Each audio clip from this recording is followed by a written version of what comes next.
Saya nak pandang orang tu tau. Oh, Malaikat Malam. RZX. RZ. Oh, Kembali kita lagi dalam rancangan Roda Goreng. Yang penting, rancangan Roda Goreng dibawa khas oleh Compare by Mak Iji, di mana anda boleh renew insurans dan road test korang di platform yang sama. Kita ada rupa yang baru, muka yang baru. Okay, introduce yourself sikit. Nama saya Jiwan. I'm new here. Okay, topik kita kat hari ni, Kak. Apakah preparation korang untuk menghadapi krisis ekonomi? Keluarga saya lah beli nasi ke, belikan food. Betul. Ya, belikan food, You dah storage standby awal lah. tak? Dah sampai awal lah. Agak macam mana isi minyak awal tak? Isi minyak awal tu tak lah. Sebab kau nak isi banyak pun tak boleh. Betul. Minyak kau dah ada itu je lah. Kau tak boleh buat apa. Kau ikut flow je lah. Ada air ikut flow je. Betul. Tapi percaya tak yang desas-desus yang kat dalam social media yang kata minyak dah habis, petropam sini dah habis, petropam sini dah habis. Setakat ni korang pergi, ada lagi ke dah habis? Tak pernah lah. Tak pernah jumpa lagi? Tak pernah jumpa lagi yang tak ada lah. Minyak ada Jual je. jumpa? Nanti baru tahu lah. Nanti saya pergi fill lah baru tahu. Minyak dia ada lagi lah maksudnya. Apa lagi barang yang dikatakan akan naik harga sebab high demand kan? Akan dari stok beras? Beras. Akan sejenis macam tu? Toilet paper. I tak pandai nak restock lah. Macam PKP pun orang semua macam Panic takut, buying. panic buy apa Betul. semua. Tapi macam I tak takut lah. You pun beli dah? 3 months supply. 3 months supply dia dah habis. Supply. The Beza power lah, of beza. money The power of money. You have money, you can go buy. Takut mah, takut. Duit simpanan korang. Oh. Ada duit simpanan ke untuk memang emergency things lah kan? Betul. Ada ke tak ada? Alhamdulillah bila jadi benda ni ada simpan lah. Sebab kita tak nak jadi macam masa PKP. PKP semua tak boleh keluar. Tapi this time kita dah ada simpan sikit. Learn from the mistake Yes. lah. You ada? Saya cubalah letak dekat investment account. Lepas tu parents pun help saya lah. Bestnya. Parents juga yang help. Kita Saya sendiri entry help. level je.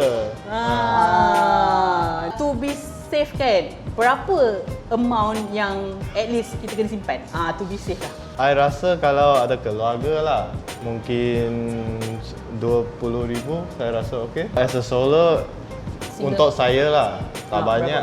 Berapa? 1,000, 2,000 mungkin. Okay lah, make sense lah. Kan? Lifestyle kita perlu ubah ke, Kak? Daripada asyik suka shopping setiap pagi macam tadi Uniqlo dah panggil. dah panggil kan. Sebab benda tak terdesak lagi. Bila terdesak nanti aku duduk diam, itu apa yang ada je lah aku pakai. Apa ada je aku makan. Kalau you berbelanja, berapa you akan ketepikan untuk you enjoy your life monthly? Kalau saya tak ada komitmen lah. Syah, kau salah pilih orang. Okay, duit yang tak ada komitmen tu pergi ke mana? Saya suka Boleh makan. nampak. Kalau Kak mesti spend banyak Kena. Tu dia. Selagi diorang masih bersekolah dan tidak duduk di rumah, kita kena bagi duit belanja lah. Dengan cerita government akan start work from home. Work from home ni membantu betul ke untuk kita lebih berjimat? Okey, itu membantu. Transportation, makan. Tapi untuk saya, mesti jimat lah kerana rumah saya mari sini one way 45 km. So, 1 minggu fuel saya sangat mahal lah. Dia dah penuh minyak. Pandai bawa motor? Nak beli lah, nak beli. Saya suka Ninja. Tapi tak ada Kawasaki wang, Ninja. parents pun tak kasih. Tapi pandai? Tak lah. Ada lesen? Belum lagi lah. Dah, tak. Oh, tak pandai? Memanglah parents di Rizal tak pandai nak beli motor. Bahaya Saya lah nak pandai sebab. bawa motor tau. Yeah. Oh, rempet. Malaikat Malam. Malaikat. RZX.